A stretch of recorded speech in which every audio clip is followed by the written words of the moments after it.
Tim, we're counting down to Cup Week already. Yeah, goodness, less than 8 weeks from New Zealand Cup and Show Week, and yeah, I was doing the count before. It was 8 weeks on Saturday morning, so we're a little under 8 weeks now, and yeah, one massive week that the rest of the country likes to imitate, like wishes they could have, and tried imitating and can't do it. We've got it. There must be a lot of preparation as far as the horses are concerned. Well, yeah, it's basically the races are open to horses from the length and breadth of the country. We've even got a bit of interest from Australia this year that we're hoping will come to fruition with a horse competing in the Christchurch Casino New Zealand Cup from Henry Oliver's Melbourne stable, Caulfield stable. Essentially, we take entries for most races only about a week out. But our 4 big races, being the Sawteys New Zealand 2,000 guineas, the New Zealand Bloodstock 1,000 guineas, the Copeland's Bakeries Mile and the Christchurch Casino New Zealand Cup, they all closed in the first week in September, and horses then have to perform in the 8 weeks leading up to those big races to get their rating points up. And when the field is decided, it works from the highest rated horse down to the starting limit, which is 18 here at Riccarton Park during Cup Week, and so you want to actually be in that top 18 based on your rating points, because the line just gets drawn under number 18 and they're the ones that start. Geez, that's a lot of pressure.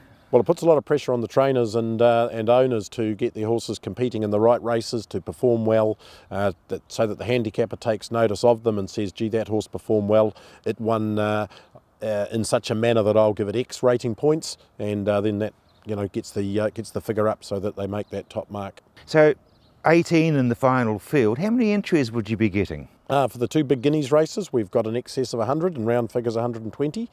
The Cup, we've got round figures 70, and the Copeland's Bakeries Mile, again, 50. So there's quite a competitive process to getting a start. There's also a sense of realism perhaps from the 2 open races from owners and trainers. They probably, being older horses, they already know where they are in terms of ability, whereas the 2 guineas races, there's a lot of horses that either haven't been to the races or have only had 1 or 2 starts, and people are banking on the horse having the potential to perform in the next 8 weeks. Perhaps those races, there's a lot of dream as well, which is what keeps the game going. There's some of the proven 2-year-olds from last year and the unproven 3-year-olds at the moment looking for that Group 1 glory. And as I say, the 2 open races, probably a lot more disclosed form in them. So I guess there must be a lot of racing to be able to qualify between now and Cup Week. Oh, absolutely, length and breadth of the country. For instance, the horses winning at Riccarton on the weekend that are targeting Cup Week. And there's horses from Southland that were racing at Ashburton and Gore. The Dennis brothers won with a horse called the Bishop, which they're setting for the Cup.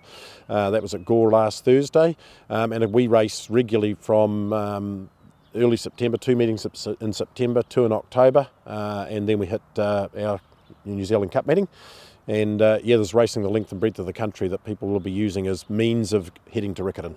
Tim, is there a home track advantage? It's an interesting thing. I think punters can determine in their own mind whether there's a home track advantage. Some horses perform better on their home track, probably because they're comfortable and they do their training there every day.